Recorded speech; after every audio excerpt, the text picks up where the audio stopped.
പ്രിയ വിദ്യാർത്ഥി സുഹൃത്തുക്കളെ, എല്ലാവർക്കും എൻട്രിയിലേക്ക് സ്വാഗതം. ഞാൻ രാജേഷ് സാർ. നമ്മൾ ലോക ചരിത്രത്തിന്റെ ഭാഗമായി ഐക്യരാഷ്ട്രസഭയൊക്കെ പഠിച്ചു. ഐക്യരാഷ്ട്രസഭയുടെ ഏജൻസികൾ നമ്മൾ കഴിഞ്ഞ ക്ലാസ്സിൽ കുറിച്ചു. മൊത്തം ഐക്യരാഷ്ട്രസഭയ്ക്ക് 15 പ്രത്യേക ഏജൻസികളും മറ്റ് അനുബന്ധ ഏജൻസികളും ഉണ്ട്. അതിൽ 4 പ്രത്യേക ഏജൻസികളാണ് കഴിഞ്ഞ ക്ലാസ്സിൽ പഠിച്ചത്. ഏതൊക്കെ? അന്താരാഷ്ട്ര തൊഴിൽ സംഘടന പഠിച്ചു, പിന്നെ ലോക ഭക്ഷ്യ കാർഷിക സംഘടന പഠിച്ചു, അതോടൊപ്പം ലോക ഭക്ഷ്യ കാർഷിക സംഘടനയുടെ പ്രധാന പദ്ധതിയായ ലോക ഭക്ഷ്യ പരിപാടി പഠിച്ചു അല്ലെ. പിന്നെ എന്ന് പറഞ്ഞു അന്താരാഷ്ട്ര കാർഷിക വികസന നിധി, പിന്നെ 4-മതായി യുനെസ്കോയും അല്ലെ. ഇനി ഇന്നേ ദിവസം നമ്മൾ പഠിക്കാൻ പോവാണ് ഐക്യരാഷ്ട്ര ശിശു ക്ഷേമ സമിതി, യുണിസെഫ്. നമുക്ക് ഏറെ പരിചിതമുള്ള, യുനെസ്കോയെ പോലെ തന്നെ ഏറെ പരിചിതമുള്ള മറ്റൊരു പ്രത്യേക ഏജൻസിയാണ് യുണിസെഫ് എന്ന പേരിൽ അറിയപ്പെടുക അല്ലെ. ആ വാക്കിൽ തന്നെയുണ്ട് UNICEF, united nations international children's emergency fund collect ചെയ്യുക. നിങ്ങളെ കേരളത്തില് പ്രധാന സ്ഥലങ്ങളിൽ എത്തിച്ചേരുമ്പോൾ ചിലപ്പോൾ അത് മാളുകളാകാം, പ്രധാന നഗരപ്രദേശങ്ങളാവാം. യുണിസെഫിന്റെ ഏജന്റുമാര് നിങ്ങളെ സമീപിച്ച് യുണിസെഫിനെ കുറിച്ച് കാഴ്ചപ്പാടുകൾ വിശദീകരിച്ച് തരുവാൻ തയ്യാറാകും. യുണിസെഫിന്റെ പ്രവൃത്തികൾ വിശദീകരിക്കുവാൻ തയ്യാറാകും. അവരിങ്ങോട്ട് അപ്രോച്ച് ചെയ്യുന്ന രീതി തന്നെ, താങ്കൾക്ക് യുണിസെഫിനെ അറിയാമോ? താങ്കളുടെ കുറച്ച് സമയം ഇതിനു വേണ്ടി മാറ്റിവെക്കാമോ എന്ന അനുമതി ചോദിച്ചുകൊണ്ടാണ് നമ്മുടെ പക്കലേക്ക് വരിക. നിങ്ങളിൽ പലരും ചിലപ്പോൾ അത് ശ്രദ്ധിച്ചിട്ടുണ്ടാവാം അല്ലെ. യുണിസെഫിന്റെ പ്രവൃത്തികളൊക്കെ പറയും. അത് കഴിഞ്ഞിട്ട് താങ്കൾക്ക് ഫണ്ട് ഡൊണേറ്റ് ചെയ്യാൻ താല്പര്യമുണ്ടെങ്കിൽ മാത്രം ഫണ്ട് ഡൊണേറ്റ് ചെയ്യാമോ എന്നുകൂടെ ചോദിക്കും അല്ലെ. നമ്മൾ സ്ഥിരം കാണുന്നതാണ്. അപ്പോൾ ഫണ്ട് കളക്ട് ചെയ്യുന്നത് എന്തിനു വേണ്ടിയിട്ടാണ്? ഫണ്ട് കളക്ട് ചെയ്യുന്നത് അന്തർദേശീയ തലത്തിൽ കുട്ടികളുടെ ക്ഷേമത്തിന് വേണ്ടിയിട്ട്. ഇന്ത്യയിൽ നിന്നുള്ള ഫണ്ട് ഇന്ത്യയിലെ കുട്ടികൾക്കാണ് ഉപയോഗിക്കുന്നത്, അങ്ങനെ നമുക്ക് പറയാൻ പറ്റില്ല. ലോകത്തെ എല്ലാ രാജ്യങ്ങളും ഫണ്ട് കളക്ട് ചെയ്യുന്നു. ലോകത്ത് കുട്ടികളുടെ അവകാശ സംരക്ഷണത്തിന് ഏറ്റവും ആവശ്യം വേണ്ട പ്രദേശങ്ങളിൽ അത് ഇന്ത്യയിലും ഉണ്ട്, ഇല്ലെന്നല്ല. ഇന്ത്യ ഉൾപ്പെടെ ഏത് ഭൂപ്രദേശത്തും അത് വിനിയോഗിക്കപ്പെടാം. ഓക്കെ. അപ്പോ ഐക്യരാഷ്ട്ര ശിശുക്ഷേമ സമിതി, UNICEF, united nations international children's emergency fund രൂപീകൃതമായത് 1946 ഡിസംബർ 11. ഡേറ്റ് ഒരുപാട് തവണ PSC ചോദിച്ചിട്ട് മറക്കല്ലേ. 1946 ഡിസംബർ മാസം 11-ാം തീയതി. ആസ്ഥാനം ന്യൂയോർക്കാണ്. ഐക്യരാഷ്ട്രസഭയുടെ പ്രത്യേക ഏജൻസിയായിട്ട് മാറിയത്, അഥവാ സ്ഥിരം ഏജൻസിയായിട്ട് മാറിയത് 1953. അപ്പോ യുണിസെഫ് എന്ന സ്ഥാപനം സ്ഥാപിതമായത് 1946 ഡിസംബർ മാസം 11-ാം തീയതിയാണ്. ഐക്യരാഷ്ട്രസഭയുടെ പ്രത്യേക ഏജൻസിയായിട്ട് അല്ലെങ്കിൽ സ്ഥിരം ഏജൻസിയായിട്ട് മാറുന്നത് 1953. എന്താണ് ലക്ഷ്യം? പേരിലുള്ളതുപോലെ ഫണ്ട് കളക്ട് ചെയ്ത് ശിശുക്കളുടെ ക്ഷേമത്തിന് വേണ്ടി വിനിയോഗിക്കുക അല്ലെ. അത് തന്നെയാണ് ലക്ഷ്യം. ആഗോളതലത്തിലുള്ള ശിശുക്ഷേമ പ്രവർത്തനങ്ങളാണ് ലക്ഷ്യം. ആഗോളതലത്തിലുള്ള ശിശുക്ഷേമ പ്രവർത്തനങ്ങൾ. കുട്ടികൾക്ക് വേണ്ടിയുള്ള യുണിസെഫ് പ്രസിദ്ധീകരിച്ച പുസ്തകമാണ് ഫാക്സ് ഫോർ ലൈഫ്. കുട്ടികൾക്ക് വേണ്ടി യുണിസെഫ് പ്രസിദ്ധീകരിച്ച പുസ്തകമാണ് എന്ത്? Fax four life. യുണിസെഫിന് പ്രവർത്തനത്തിന്റെ അടിസ്ഥാനത്തിൽ നോബൽ പുരസ്കാരം ലഭിച്ചത് 1965. ലോകത്താദ്യമായി ക്രിപ്റ്റോ കറൻസി ഉപയോഗിച്ച് പണമിടപാട് നടത്തിയ ആദ്യ ഐക്യരാഷ്ട്രസഭയുടെ ഏജൻസിയാണ് യുണിസെഫ് എന്ന് പറയുക. കാരണം യുണിസെഫ് സഭയുടെ ഫണ്ട് കൈകാര്യം ചെയ്യുന്ന ഏജൻസിയാണ്. അപ്പോൾ ക്രിപ്റ്റോ കറൻസി ഉപയോഗിക്കേണ്ടി വരുന്ന സാഹചര്യമുണ്ട്. കാരണം അമേരിക്കയിലൊക്കെ ക്രിപ്റ്റോ കറൻസിയാണ് ഇപ്പൊ നിലവിൽ ഏറ്റവും കൂടുതൽ പണമിടപാടിന് വേണ്ടി ഉപയോഗിക്കപ്പെടുന്നതെന്ന് അനൗദ്യോഗിക കണക്കുണ്ട്. ഔദ്യോഗികമല്ല, അനൗദ്യോഗികം. അപ്പൊ ഓർമ്മിക്കുക. അപ്പൊ ക്രിപ്റ്റോ കറൻസി ഉപയോഗിച്ച് പണമിടപാട് നടത്തിയ ആദ്യത്തെ UN ഏജൻസി എന്ന് പറയുന്നത് ഏത് തന്നെയാണ്? യുണിസെഫ് തന്നെയാണ്. ഇമ്പോർട്ടന്റ് ആണ്, മറക്കില്ല എന്ന് കരുതിക്കോട്ടെ. അപ്പോ UNICEF, united nations international children's emergency fund. ഒന്നുകൂടെ പൂർണ്ണമായി റിവിഷൻ ചെയ്താലോ? ഇത്രയേ ഉള്ളൂ. PSCക്ക് ആവശ്യമുള്ള കാര്യങ്ങളെല്ലാം നമ്മൾ പഠിച്ചു കഴിഞ്ഞു. ഐക്യരാഷ്ട്ര ശിശുക്ഷേമ സമിതി, യുണിസെഫ്, രൂപീകൃതമായത് 1946 ഡിസംബർ മാസം 11-ാം തീയതി. ആസ്ഥാനം ന്യൂയോർക്കാണ്. ഐക്യരാഷ്ട്രസഭയുടെ സ്ഥിരം ഏജൻസിയായി മാറിയത് 1953. ലക്ഷ്യം ആഗോളതലത്തിലുള്ള ശിശുക്ഷേമ പ്രവർത്തനങ്ങൾ. കുട്ടികൾക്ക് വേണ്ടി യുണിസെഫ് പ്രസിദ്ധീകരിച്ച പുസ്തകമാണ് ഫാക്സ് ഫോർ ലൈഫ്. ആ പേര് ഓർമ്മിച്ചു വെക്കുക, ഫാക്സ് ഫോർ ലൈഫ് എന്ന പേരിൽ അറിയപ്പെടുക. നോബൽ സമ്മാനം ലഭിച്ചത് 1965 ക്രിപ്റ്റോ കറൻസി ഉപയോഗിച്ച് പണമിടപാട് നടത്തിയ ആദ്യത്തെ യു എൻ ഏജൻസി അഥവാ ആദ്യത്തെ യു എൻ പ്രത്യേക ഏജൻസി എന്ന് പറയുന്നത് യുനിസെഫ് തന്നെയാണ്. അടുത്ത നമ്മൾ പറയുന്നു ലോകാരോഗ്യ സംഘടന, വേൾഡ് ഹെൽത്ത് ഓർഗനൈസേഷൻ. ലോകാരോഗ്യ സംഘടന അഥവാ വേൾഡ് ഹെൽത്ത് ഓർഗനൈസേഷൻ സ്ഥാപിതമായത് 1948 ഏപ്രിൽ മാസം 7-ാം തീയതി. 1948 ഏപ്രിൽ മാസം 7-ാം തീയതി. അതുകൊണ്ട് തന്നെ ലോകാരോഗ്യ ദിനമായി കണക്കാക്കുന്നത് ഏപ്രിൽ 7-ആണ്. നമ്മൾ കഴിഞ്ഞ ക്ലാസ്സിൽ ലോക ഭക്ഷ്യ കാർഷിക സംഘടന പഠിച്ചു അല്ലെ? ലോക ഭക്ഷ്യ കാർഷിക സംഘടന രൂപീകരിച്ചത് 1945 ഒക്ടോബർ 16-നായിരുന്നു. അതുകൊണ്ട് തന്നെ ഒക്ടോബർ 16-നെ ലോക ഭക്ഷ്യസുരക്ഷാ ദിനമായി കണക്കാക്കുന്നു. അതുപോലെ തന്നെയാണ് ഇവിടെ ലോകാരോഗ്യ സംഘടന സ്ഥാപിതമായത് 1948 ഏപ്രിൽ മാസം 7-ാം തീയതിയാണ്. ആ ഓർമ്മ നിലനിർത്തുവാനായിട്ട് ഏപ്രിൽ 7-നെ എല്ലാ വർഷവും ലോക ആരോഗ്യ ദിനമായി കണക്കാക്കുന്നു. ആസ്ഥാനം ജനീവയാണ് അല്ലെ? ആരോഗ്യമുണ്ടെന്ന് പറഞ്ഞാൽ ജീവനുണ്ട് എന്നർത്ഥം. അത് വെച്ച് ലിങ്ക് ചെയ്യുക. ലോകാരോഗ്യ സംഘടനയുടെ ആസ്ഥാനം എവിടെയാണ്? ജനീവയാണ്. ലക്ഷ്യം ലോകമെമ്പാടുമുള്ള ജനങ്ങളുടെ ആരോഗ്യ സുരക്ഷ ഉറപ്പുവരുത്തുക, രോഗനിവാരണ യത്നങ്ങൾ നടത്തുക, മെഡിക്കൽ ഗവേഷണം പ്രോത്സാഹിപ്പിക്കുക. അപ്പൊ 3 ലക്ഷ്യങ്ങൾ എന്തൊക്കെ? ലോകമെമ്പാടുമുള്ള ജനങ്ങളുടെ ആരോഗ്യ സുരക്ഷ ഉറപ്പുവരുത്തുക, രോഗനിവാരണ പ്രവർത്തനങ്ങൾ നടത്തുക, മെഡിക്കൽ ഗവേഷണം പ്രോത്സാഹിപ്പിക്കുക. കാരണം മെഡിക്കൽ ഗവേഷണം നിരന്തരമായി പ്രോത്സാഹിപ്പിച്ചാൽ മാത്രമേ രോഗനിവാരണ യത്നങ്ങൾ നടത്താൻ പറ്റൂ. അതിപ്പോ മരുന്ന് കണ്ടെത്തുന്നതാകാം, അല്ലെങ്കിൽ ബോധവൽക്കരണമാകാം. എങ്കിൽ മാത്രമേ എന്ത് നേടാൻ കഴിയത്തുള്ളൂ? ജനങ്ങളുടെ ആരോഗ്യ സുരക്ഷ ഉറപ്പുവരുത്താൻ കഴിയത്തുള്ളൂ. 3 ലക്ഷ്യങ്ങളാണ്. ആ 3 ലക്ഷ്യങ്ങളും പരസ്പര പൂരകങ്ങളാണ് എന്നും ഓർമ്മിച്ചു വെക്കാനായിട്ട് ശ്രമിക്കുക അല്ലെ? അപ്പൊ ലോകമെമ്പാടുമുള്ള ജനങ്ങളുടെ ആരോഗ്യ സുരക്ഷ ഉറപ്പുവരുത്തുക, രോഗനിവാരണ യത്നങ്ങൾ നടത്തുക, മെഡിക്കൽ ഗവേഷണം പ്രോത്സാഹിപ്പിക്കുക. ആകെ അംഗസംഖ്യ 194-ആണ്. ലോകാരോഗ്യ സംഘടനയുടെ തീരുമാനങ്ങൾ കൈക്കൊള്ളുന്ന സമിതി, നമുക്ക് അല്ലെങ്കിൽ പറയാം എക്സിക്യൂട്ടീവ് ബോഡി എന്ത് പേരിൽ അറിയപ്പെടുന്നു? ലോകാരോഗ്യ അസംബ്ലി എന്നറിയപ്പെടുന്നു. വേൾഡ് ഹെൽത്ത് അസംബ്ലി എന്നറിയപ്പെടുന്നു. ഓക്കെ. ലോകാരോഗ്യ സംഘടനയില് പ്രസിഡന്റായ ഏക ഇന്ത്യൻ വനിതയാണ് രാജ്കുമാരി അമൃത്കർ. ഐക്യരാഷ്ട്രസഭയുടെ പ്രത്യേക ഏജൻസിയാണ് ലോകാരോഗ്യ സംഘടന. ആ ലോകാരോഗ്യ സംഘടനയില് പ്രസിഡന്റായ ഒരേ ഒരു ഇന്ത്യൻ വനിത, ഇതുവരെ പ്രസിഡന്റായ ഒരേ ഒരു ഇന്ത്യൻ വനിത എന്ന് പറയുന്നത് ആരാണ്? രാജ്കുമാരി അമൃത്കർ ആണ്. ഒന്നിടത്ത് നമുക്ക് റിവിഷൻ ചെയ്താലോ? അപ്പോ ലോകാരോഗ്യ സംഘടന സ്ഥാപിതമായത് 1948 ഏപ്രിൽ 7-ന്. ലോകാരോഗ്യ ദിനമായി കണക്കാക്കുന്ന ഏപ്രിൽ 7-ആണ്. ആസ്ഥാനം ജനീവ. ലക്ഷ്യം ലോകമെമ്പാടുമുള്ള ജനങ്ങളുടെ ആരോഗ്യ സുരക്ഷ ഉറപ്പുവരുത്തുക, രോഗനിവാരണ യത്നങ്ങൾ നടത്തുക, മെഡിക്കൽ ഗവേഷണം പ്രോത്സാഹിപ്പിക്കുക. അംഗസംഖ്യ 194. തീരുമാനങ്ങൾ കൈക്കൊള്ളുന്ന സമിതി ലോകാരോഗ്യ അസംബ്ലി എന്ന പേരിൽ അറിയപ്പെടുന്നു. ലോകാരോഗ്യ സംഘടനയിലെ പ്രസിഡന്റായ ഏക ഇന്ത്യൻ വനിതയാണ് രാജ്കുമാരി അമൃത്കർ. അടുത്ത് നമ്മൾ പറയുന്നു 7-ാമത്തെ പ്രത്യേക ഏജൻസി ഐക്യരാഷ്ട്ര വ്യവസായ വികസന സംഘടന. ഐക്യരാഷ്ട്ര വ്യവസായ വികസന സംഘടന. ഇംഗ്ലീഷിൽ പറഞ്ഞാലോ United nations industrial development organisation. അന്താരാഷ്ട്ര അല്ലെങ്കിൽ ഐക്യരാഷ്ട്ര വ്യവസായ വികസന സംഘടന, ഇൻഡസ്ട്രിയൽ ഡെവലപ്മെന്റ് ഓർഗനൈസേഷൻ.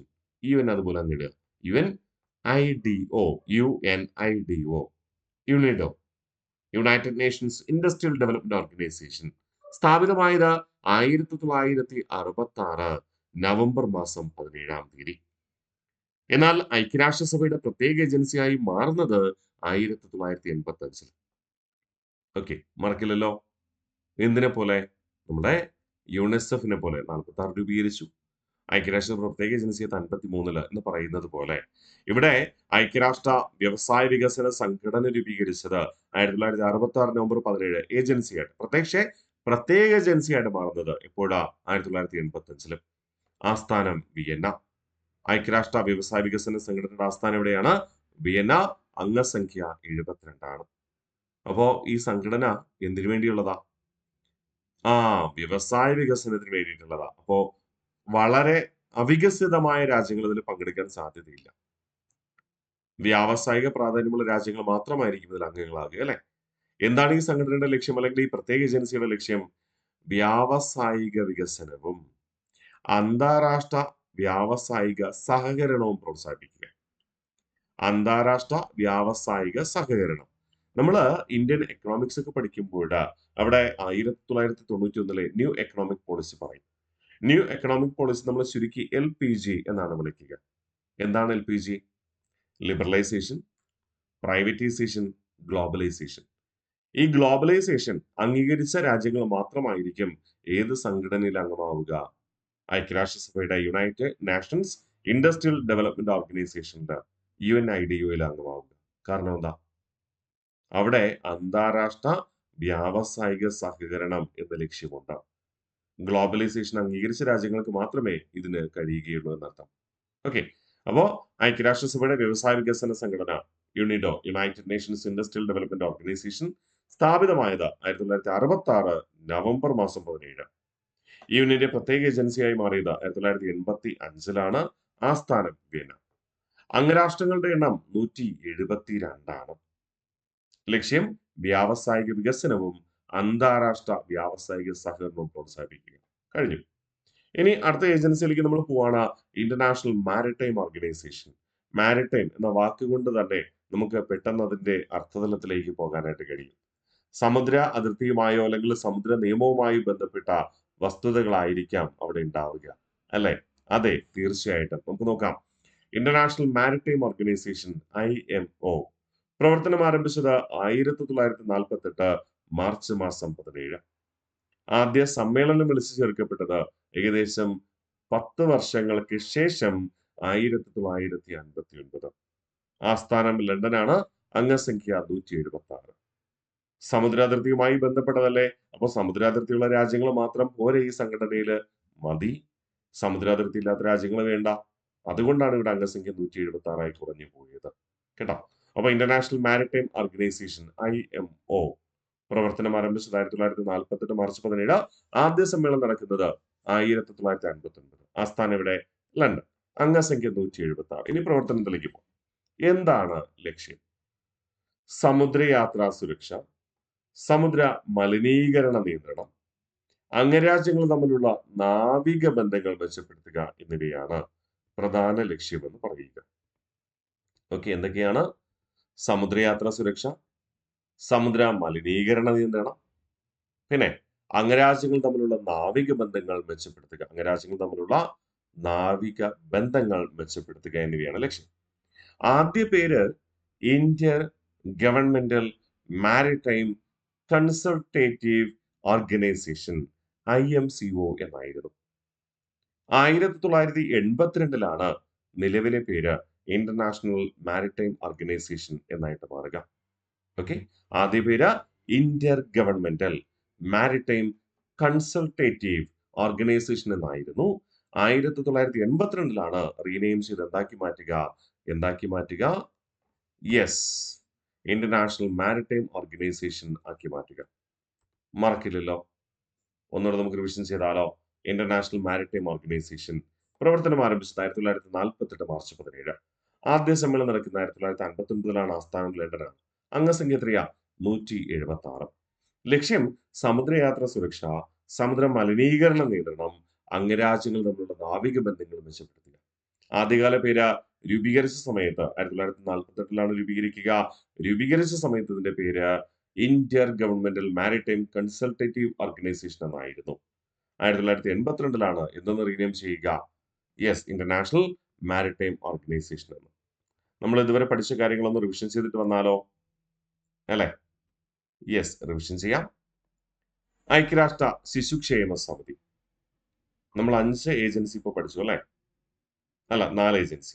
യെസ്, ഐക്യരാഷ്ട്ര ശിശുക്ഷേമ സമിതി UNICEF, united nations international children's emergency fund. രൂപീകൃതമായത് 1946 ഡിസംബർ 11. ആസ്ഥാനം ന്യൂയോർക്കാണ്. ഐക്യരാഷ്ട്രസഭയുടെ സ്ഥിരം ഏജൻസിയായി മാറിയത് 1953. ലക്ഷ്യം ആഗോളതലത്തിലുള്ള ശിശുക്ഷേമ പ്രവർത്തനങ്ങൾ. കുട്ടികൾക്ക് വേണ്ടി യുണിസെഫ് പ്രസിദ്ധീകരിച്ച പുസ്തകമാണ് ഫാക്ട്സ് ഫോർ ലൈഫ്.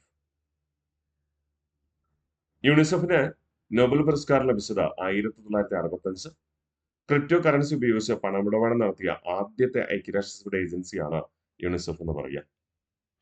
ലോകാരോഗ്യ സംഘടന, വേൾഡ് ഹെൽത്ത് ഓർഗനൈസേഷൻ സ്ഥാപിതമായത് 1948 ഏപ്രിൽ മാസം 7-ാം തീയതി. അതുകൊണ്ട് തന്നെ ഏപ്രിൽ 7-നെ നിലവിൽ ലോകാരോഗ്യ ദിനമായി കണക്കാക്കുന്നു. ആസ്ഥാനം ജനീവയാണ്. ലക്ഷ്യം ലോകമെമ്പാടുമുള്ള ജനങ്ങളുടെ ആരോഗ്യ സുരക്ഷ ഉറപ്പുവരുത്തുക, രോഗനിവാരണ യത്നങ്ങൾ നടത്തുക, കൂടാതെ മെഡിക്കൽ ഗവേഷണം പ്രോത്സാഹിപ്പിക്കുക. അംഗസംഖ്യ 194. ലോകാരോഗ്യ സംഘടനയുടെ തീരുമാനങ്ങൾ കൈക്കൊള്ളുന്ന എക്സിക്യൂട്ടീവ് ബോഡി, തീരുമാനങ്ങൾ കൈക്കൊള്ളുന്ന സമിതി എന്ത് പേരിൽ അറിയപ്പെടും? ലോകാരോഗ്യ അസംബ്ലി എന്ന പേരിൽ അറിയപ്പെടും. ലോകാരോഗ്യ സംഘടനയില് അഥവാ ലോകാരോഗ്യ അസംബ്ലിയില് പ്രസിഡന്റായ ഏക ഇന്ത്യൻ വനിതയാണ് ആര്? രാജ്കുമാരി അമൃത് കൗർ. ഐക്യരാഷ്ട്ര വ്യവസായ വികസന സംഘടന United nations industrial development organization സ്ഥാപിതമായത് 1966 നവംബർ 17. ഈ യൂണിയന്റെ പ്രത്യേക ഏജൻസിയായി മാറിയത് 1985. ആസ്ഥാനം വിയന്ന. അംഗസംഖ്യ 172. ലക്ഷ്യം വ്യാവസായിക വികസനവും അന്താരാഷ്ട്ര വ്യാവസായിക സഹകരണവും പ്രോത്സാഹിപ്പിക്കുക. ഇന്റർനാഷണൽ മാരിടൈം ഓർഗനൈസേഷൻ IMO പ്രവർത്തനം ആരംഭിച്ചത് 1948 മാർച്ച് മാസം 17-ാം തീയതി. ആദ്യ സമ്മേളനം നടക്കുന്നത് 1959-ലാണ്. ആസ്ഥാനം ലണ്ടൻ. അംഗസംഖ്യ 176. ലക്ഷ്യം സമുദ്രയാത്രാ സുരക്ഷ, സമുദ്ര മലിനീകരണ നിയന്ത്രണം, അംഗരാജ്യങ്ങൾ തമ്മിലുള്ള നാവിക ബന്ധങ്ങൾ എന്നിവ മെച്ചപ്പെടുത്തുക. ആദ്യ പേര് Indian governmental maritime consultative organisation എന്നായിരുന്നു. 1982-ലാണ് നിലവിലെ പേര് സ്വീകരിക്കുന്നത് ഇന്റർനാഷണൽ മാരിടൈം ഓർഗനൈസേഷൻ എന്ന്. സെറ്റ് അല്ലേ? അടുത്ത നമ്മൾ പറയുന്നു ലോക കാലാവസ്ഥാ സംഘടന. ലോക കാലാവസ്ഥാ സംഘടന വേൾഡ് മെറ്റീരിയോളജിക്കൽ ഓർഗനൈസേഷൻ WMO.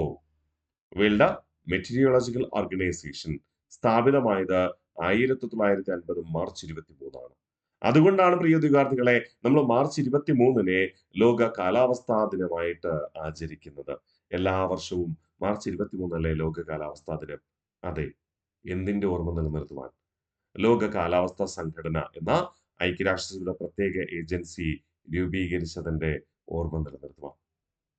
1873 വർഷം ഓർമ്മിച്ചേക്കണേ. 1873 രൂപീകൃതമായ അന്താരാഷ്ട്ര കാലാവസ്ഥാ സംഘടനയെ, ഇന്റർനാഷണൽ മെറ്റീരിയോളജിക്കൽ ഓർഗനൈസേഷനെ പുനഃസംഘടിപ്പിച്ച് രൂപീകരിച്ചതാണ്. ഇന്റർനാഷണൽ മെറ്റീരിയോളജിക്കൽ ഓർഗനൈസേഷനെ പുനഃസംഘടിപ്പിച്ച് രൂപീകരിച്ചതാണ് എന്ത്? ലോക കാലാവസ്ഥാ സംഘടന.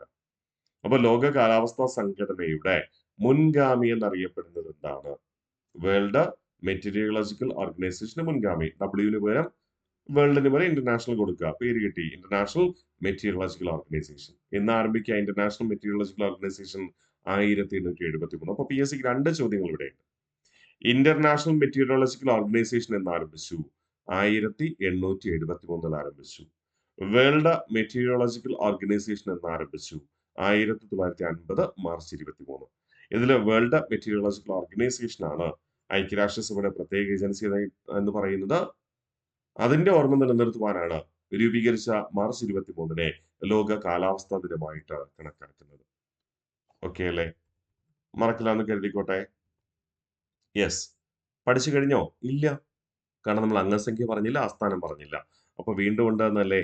തീർച്ചയായിട്ടും. ആസ്ഥാനം ജനീവ. അംഗസംഖ്യ 193. ഐക്യരാഷ്ട്രസഭയുടെ പ്രത്യേക ഏജൻസിയായിട്ട് മാറുന്നത് 1951-ലാണ്. 1950 മാർച്ച് 23-ന് രൂപീകരിച്ചു. ഐക്യരാഷ്ട്രസഭയുടെ പ്രത്യേക ഏജൻസിയായിട്ട് മാറിയത് 1951. എന്താണ് ലക്ഷ്യം?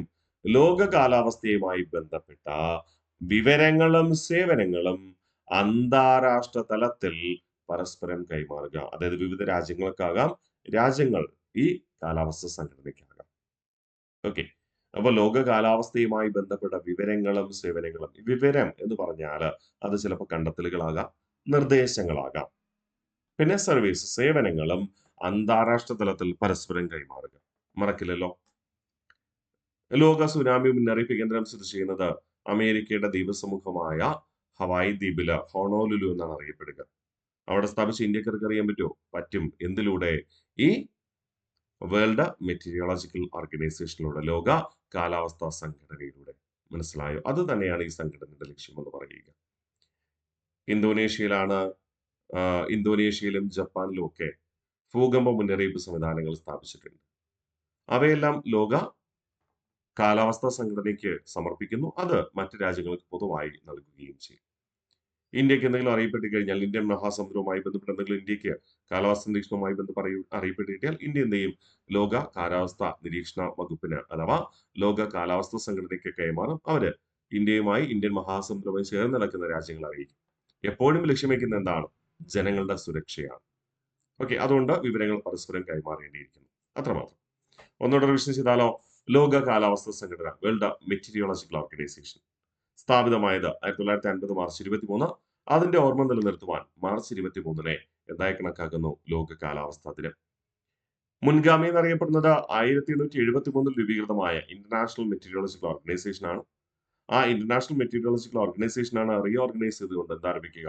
വേൾഡ് മെറ്റീരിയോളജിക്കൽ ഓർഗനൈസേഷൻ ആയിട്ട് ആരംഭിക്കുക. ആസ്ഥാനം ജനീവ, അംഗസംഖ്യ 193. ഐക്യരാഷ്ട്രസഭയുടെ പ്രത്യേക ഏജൻസിയായി മാറിയത് ഏത് വർഷം? 1951. ലക്ഷ്യം ലോക കാലാവസ്ഥയുമായി ബന്ധപ്പെട്ട വിവരങ്ങളും സേവനങ്ങളും അന്താരാഷ്ട്ര തലത്തിൽ പരസ്പരം കൈമാറുക.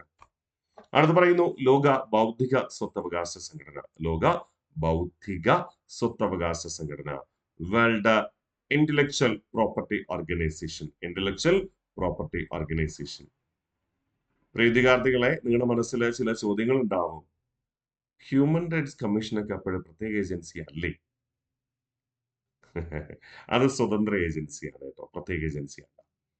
നമ്മുടെ മനസ്സിലുള്ള പല ഏജൻസികളും പ്രത്യേക ഏജൻസികളല്ല, സ്വതന്ത്ര ഏജൻസികളാണെന്ന് മനസ്സിലാക്കുക. അതുകൊണ്ടാണ് തന്നെയാണ് നമ്മളിവിടെ ആധികാരികമായി പഠിക്കുന്നത് കേട്ടോ. അപ്പൊ ലോക ബൗദ്ധിക സ്വത്തവകാശ സംഘടന, വേൾഡ് ഇന്റലക്ച്വൽ പ്രോപ്പർട്ടി ഓർഗനൈസേഷൻ, സ്ഥാപിതമായത് 1967 ജൂലൈ 14-ന്. ഐക്യരാഷ്ട്രസഭയുടെ പ്രത്യേക ഏജൻസിയായി മാറിയത് 1974-ലും. ലോക ബൗദ്ധിക സ്വത്തവകാശ ദിനമായി കണക്കാക്കുന്നത് ഏപ്രിൽ 26. മറക്കരുത്, ഇമ്പോർട്ടന്റ് ആണ്. അപ്പൊ ലോക ബൗദ്ധിക സ്വത്തവകാശ സംഘടന, വേൾഡ് ഇന്റലക്ച്വൽ പ്രോപ്പർട്ടി ഓർഗനൈസേഷൻ, സ്ഥാപിതമായത് 1967 ജൂലൈ 14-ന്. ഐക്യരാഷ്ട്രസഭയുടെ പ്രത്യേക ഏജൻസിയായി മാറിയത് 1974-ലാണ്. ലോക ബൗദ്ധിക സ്വത്തവകാശ ദിനമായി കണക്കാക്കുന്നത് ഏത് ദിവസം? ഏപ്രിൽ 26. ആസ്ഥാനം ജനീവയാണ്. അംഗസംഖ്യ ഐക്യരാഷ്ട്രസഭയിലെ എല്ലാ രാജ്യങ്ങളും ഉണ്ട് 193 അംഗരാജ്യങ്ങൾ.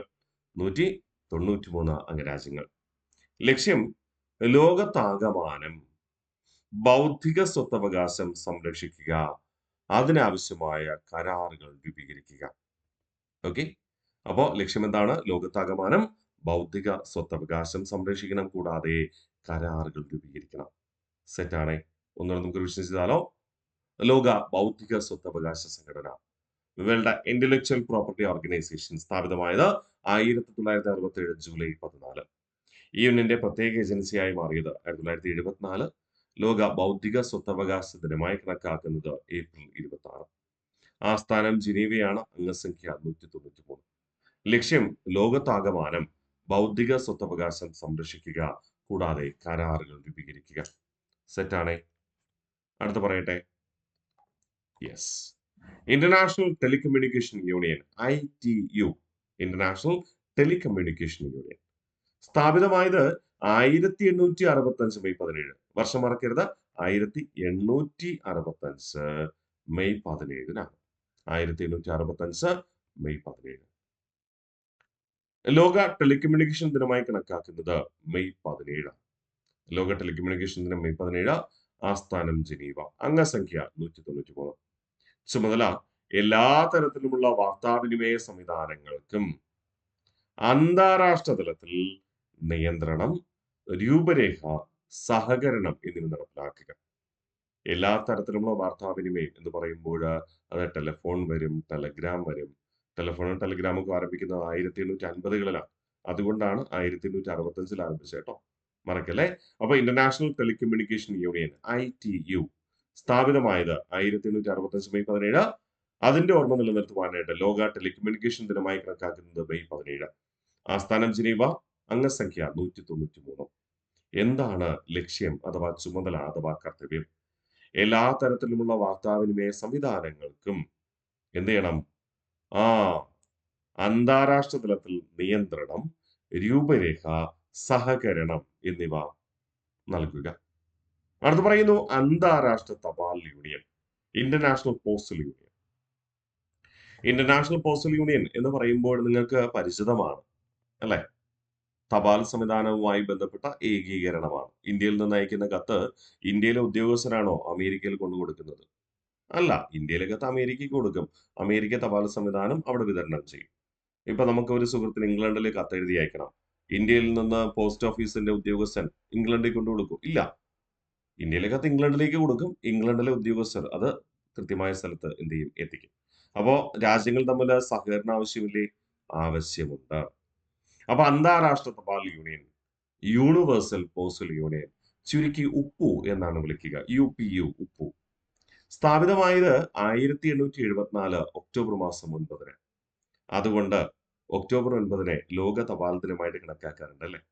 ഇന്ത്യ ഉപ്പുവിൽ അംഗമായത്, അന്താരാഷ്ട്ര തപാൽ യൂണിയനിൽ ഇന്ത്യ അംഗമായത് ഇത് വർഷം 1876-ലും. അപ്പൊ അന്താരാഷ്ട്ര തപാൽ യൂണിയൻ ഉപ്പു സ്ഥാപിതമായത് 1874 ഒക്ടോബർ 9-ന്. ഇന്ത്യ ഉപ്പുവിൽ അംഗമായത് 1876-ലാണ്. ഉപ്പു ഐക്യരാഷ്ട്രസഭയുടെ പ്രത്യേക ഏജൻസിയായിട്ട് മാറുന്നത് 1948. ഉപ്പു ഐക്യരാഷ്ട്രസഭയുടെ പ്രത്യേക ഏജൻസിയായി മാറുന്നത് 1948-ലാണ്. ആസ്ഥാനം സ്വിറ്റ്സർലൻഡിലെ ബേൺ ആണ്. അംഗസംഖ്യ 192. ഓക്കെ, ഒന്നുകൂടെ നമുക്ക് റിവിഷൻ ചെയ്യാം.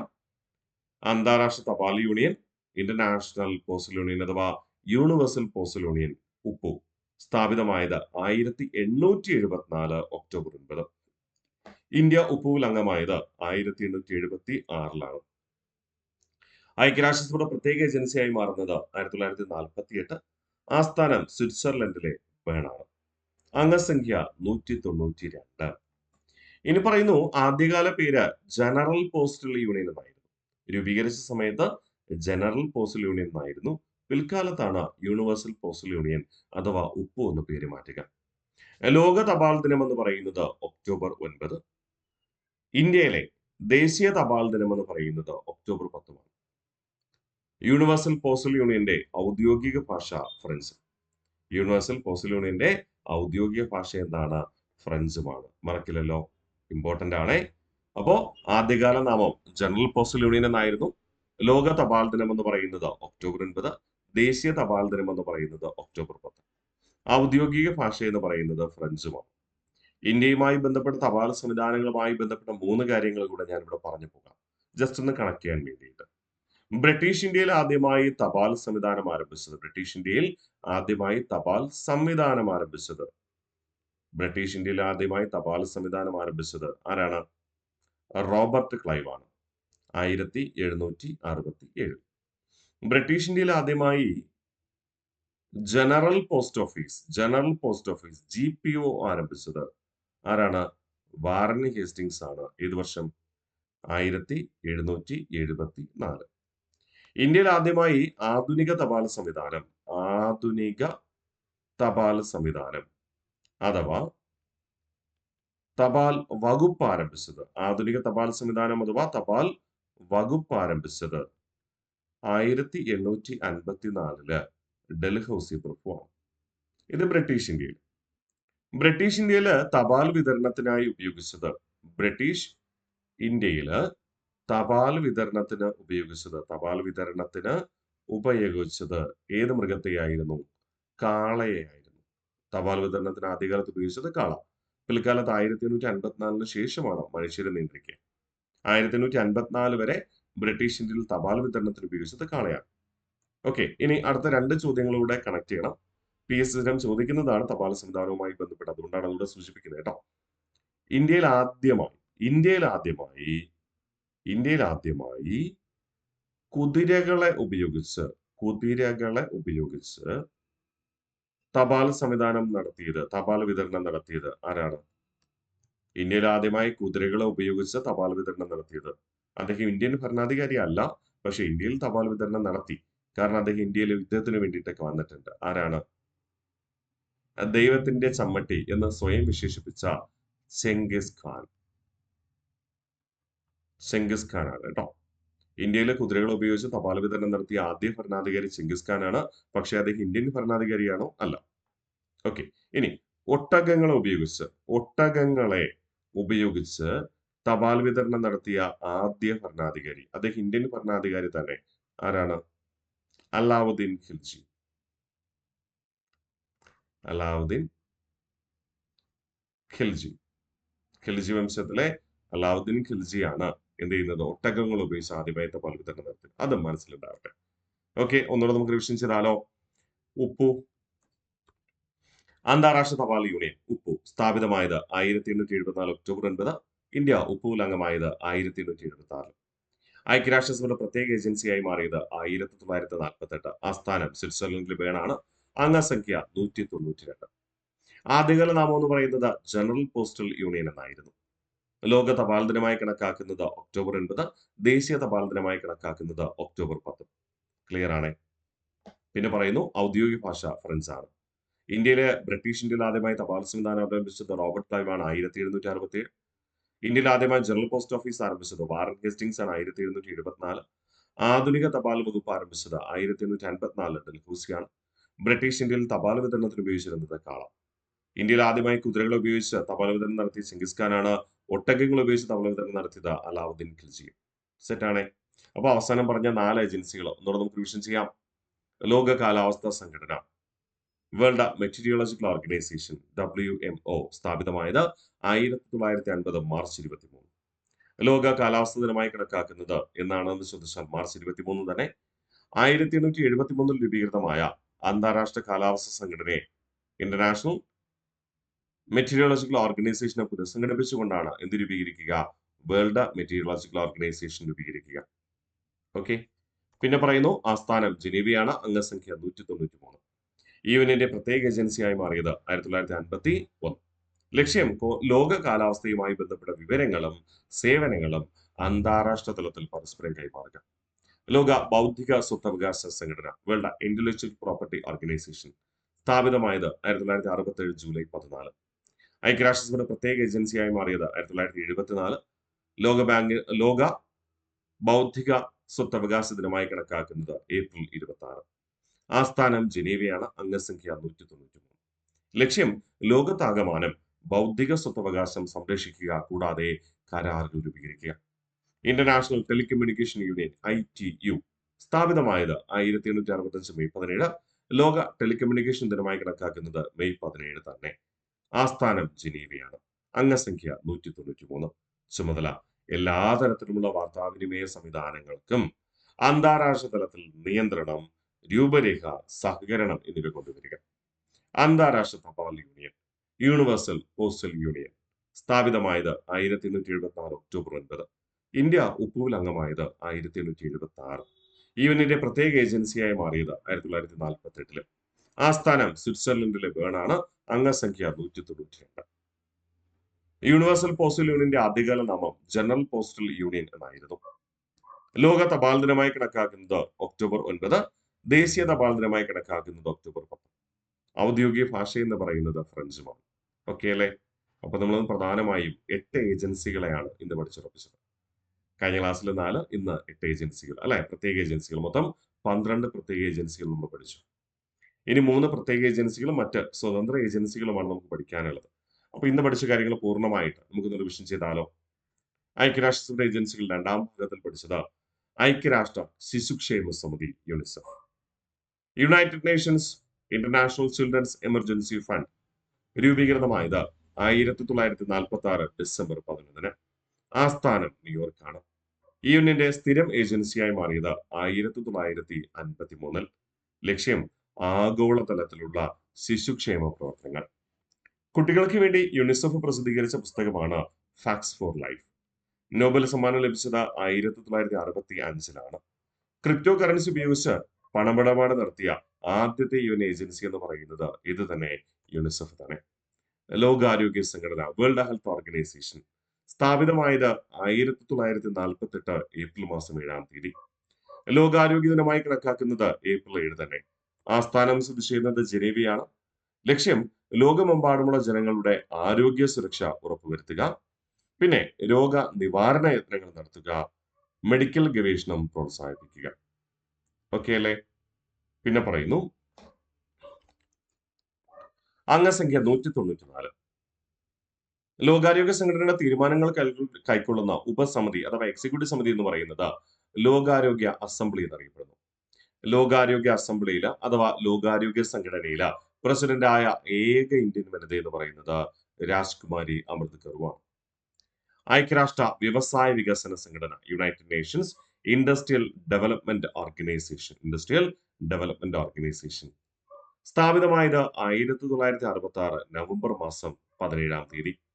ഈ യൂണിയന്റെ പ്രത്യേക ഏജൻസിയായി മാറിയത് 1985-ലാണ്. ആസ്ഥാനം എന്ന് പറയുന്നത് വിയന്ന. അംഗസംഖ്യ 172. ഐക്യരാഷ്ട്ര വ്യവസായ വികസന സംഘടനയുടെ യുണിഡോയുടെ ലക്ഷ്യമെന്ന് പറയുന്നത് വ്യാവസായിക വികസനവും അന്താരാഷ്ട്ര വ്യവസായ സഹകരണവും പ്രോത്സാഹിപ്പിക്കുക. ഇന്റർനാഷണൽ മാരിടൈം ഓർഗനൈസേഷൻ IMO പ്രവർത്തനം ആരംഭിച്ചത് 1948 മാർച്ച് മാസം 17-ാം തീയതി. ആദ്യ സമ്മേളനം നടക്കുന്നത് 1959-ലാണ്. ആസ്ഥാനം എന്ന് പറയുന്നത് ലണ്ടനും. അംഗസംഖ്യ 176. ലക്ഷ്യം സമുദ്രയാത്ര സുരക്ഷ, സമുദ്ര മലിനീകരണ നിയന്ത്രണം, പിന്നെ അംഗരാജ്യങ്ങൾ തമ്മിലുള്ള നാവിക ബന്ധങ്ങൾ മെച്ചപ്പെടുത്തുക എന്നിവ. ആദ്യ പേരെന്ന് പറയുന്നത് Inter governmental maritime consultative organisation എന്നായിരുന്നു. ഈ പേരാണ് 1982 ഇന്റർനാഷണൽ മാരിടൈം ഓർഗനൈസേഷൻ എന്ന പേര് മാറ്റുക. ലോക കാലാവസ്ഥാ സംഘടന വേൾഡ് മെറ്റീരിയോളജിക്കൽ ഓർഗനൈസേഷൻ സ്ഥാപിതമായത് 1950 മാർച്ച് 23. ലോക കാലാവസ്ഥാ ദിനമായി കണക്കാക്കുന്നത് മാർച്ച് 23. 1873 രൂപീകൃതമായ അന്താരാഷ്ട്ര കാലാവസ്ഥാ സംഘടനയെ ഇന്റർനാഷണൽ മെറ്റീരിയോളജിക്കൽ ഓർഗനൈസേഷനെ പുനഃസംഘടിപ്പിച്ചുകൊണ്ട് രൂപീകരിച്ചു. ആസ്ഥാനം ജനീവയാണ്. അംഗസംഖ്യ 193. ഈ യൂണിയന്റെ പ്രത്യേക ഏജൻസിയായി മാറിയത് 1951. ലക്ഷ്യം ലോക കാലാവസ്ഥയുമായി ബന്ധപ്പെട്ട വിവരങ്ങളും സേവനങ്ങളും അന്താരാഷ്ട്ര തലത്തിൽ പരസ്പരം കൈമാറുക. ലോക ബൗദ്ധിക സ്വത്തവകാശ സംഘടന വേൾഡ് ഇന്റലക്ച്വൽ പ്രോപ്പർട്ടി ഓർഗനൈസേഷൻ സ്ഥാപിതമായത് 1967 ജൂലൈ 14. ഈ യൂണിയന്റെ പ്രത്യേക ഏജൻസിയായി മാറിയത് 1974. ലോക ബൗദ്ധിക സ്വത്തവകാശ ദിനമായി കണക്കാക്കുന്നത് ഏപ്രിൽ 26-ആണ്. ആസ്ഥാനം ജനീവ. അംഗസംഖ്യ 193. ലക്ഷ്യം ലോകത്താകമാനം ബൗദ്ധിക സ്വത്തവകാശം സംരക്ഷിക്കുക, കരാറുകൾ രൂപീകരിക്കുക എന്നിവ. ഇന്റർനാഷണൽ ടെലികമ്മ്യൂണിക്കേഷൻ യൂണിയൻ ITU സ്ഥാപിതമായത് 1865 മെയ് 17. ലോക ടെലികമ്മ്യൂണിക്കേഷൻ ദിനമായി കണക്കാക്കുന്നത് മെയ് 17-ആണ്. ആസ്ഥാനം സ്ഥിതി ചെയ്യുന്നത് ജനീവയാണ്. അംഗസംഖ്യ 193. എന്താണ് ചുമതല? എല്ലാ തരത്തിലുമുള്ള വാർത്താവിനിമയ സംവിധാനങ്ങൾക്കും അന്താരാഷ്ട്ര തലത്തിൽ നിയന്ത്രണം, രൂപരേഖ, സഹകരണം എന്നിവ കൊണ്ടുവരിക. അന്താരാഷ്ട്ര തപാൽ യൂണിയൻ യൂണിവേഴ്സൽ പോസ്റ്റൽ യൂണിയൻ അഥവാ ഉപ്പു സ്ഥാപിതമായത് 1874 ഒക്ടോബർ 9. ഇന്ത്യ ഉപ്പുവിൽ അംഗമായത് 1876-ആണ്. ഈ യൂണിയന്റെ പ്രത്യേക ഏജൻസിയായി മാറിയത് 1948. ആസ്ഥാനം സ്വിറ്റ്സർലൻഡിലെ ബേണാണ്. അംഗസംഖ്യ 192. യൂണിവേഴ്സൽ പോസ്റ്റൽ യൂണിയന്റെ ആദ്യകാല പേര് ജനറൽ പോസ്റ്റൽ യൂണിയൻ എന്നായിരുന്നു. ലോക തപാൽ ദിനമായി കണക്കാക്കുന്നത് ഒക്ടോബർ 9-ആണ്. എന്നാൽ ദേശീയ തപാൽ ദിനമായിട്ട് ഇന്ത്യയിൽ കണക്കാക്കുന്നത് ഒക്ടോബർ 10. ഔദ്യോഗിക ഭാഷ എന്ന് പറയുന്നത് ഫ്രഞ്ചാണ്. മറക്കില്ലല്ലോ. ഇനി യൂറോപ്പില് ആദ്യ കാലഘട്ടത്ത് തപാൽ വിതരണത്തിന് ഉപയോഗിച്ചിരുന്നത് മാനുകളെയായിരുന്നു. അമേരിക്കൻ സ്വാതന്ത്ര്യ സമര കാലഘട്ടത്ത് തപാൽ വിതരണത്തിന് ഉപയോഗിച്ചിരുന്നത്, അല്ലെങ്കിൽ അമേരിക്കയിൽ ആദ്യകാലത്ത് തപാൽ വിതരണത്തിന് ഉപയോഗിച്ചിരുന്നത് കൊച്ചു കുട്ടികളെയുമായിരുന്നു. അതും മനസ്സിലുണ്ടാവട്ടെ. ഓക്കെ. ഇനി ഫ്രഞ്ച് ഔദ്യോഗിക ഭാഷ എന്ന് പറയുമ്പോൾ ഞാൻ ഒന്നുകൂടെ ഓർമ്മിപ്പിക്കാം. ലോകത്താദ്യമായി തപാൽ പെട്ടികൾ രൂപീകരിക്കപ്പെടുന്നത്, തപാൽ പെട്ടികൾ സ്ഥാപിച്ചത് എവിടെയാണ്? ഫ്രാൻസിലുമാണ് കേട്ടോ. ലോകത്താദ്യമായി തപാൽ പെട്ടികൾ സ്ഥാപിക്കുന്നത് എവിടെയാണ്? ഫ്രാൻസിലാണ്. അപ്പൊ ഇത്രയും കൃത്യമായി പഠിക്കുക. അടുത്ത ക്ലാസ്സിൽ മറ്റ് പ്രത്യേക ഏജൻസികളുമായിട്ട് നമ്മൾ എത്തിച്ചേരും. പ്രധാനമായിട്ടും ലോകബാങ്കും IMF-ഉം. അത് കഴിഞ്ഞിട്ട് മറ്റ് സ്വതന്ത്ര ഏജൻസികളെയും നമുക്ക് പഠിച്ചുറപ്പിക്കണം. അപ്പോൾ ഓരോ ക്ലാസ്സിലുള്ള കാര്യങ്ങൾ കൃത്യമായി പഠിച്ചു വെക്കുക. വർഷം, ആസ്ഥാനം, ലക്ഷ്യം, ഇത് മൂന്നും വളരെ ഇമ്പോർട്ടന്റ് ആണ്. രൂപീകരിച്ച വർഷം എന്നാണ്, ആസ്ഥാനം എവിടെയാണ്, ലക്ഷ്യം എന്താണ്, പിന്നെ അംഗസംഖ്യ മറക്കരുത്. എല്ലാം കൂടെ ആയിക്കഴിഞ്ഞാൽ കുഴഞ്ഞു പോകാൻ സാധ്യത വീണ്ടും ഓർമ്മിപ്പിക്കുന്നു കേട്ടോ. കൃത്യമായി പഠിച്ചു വരാനായിട്ട് ശ്രമിക്കും.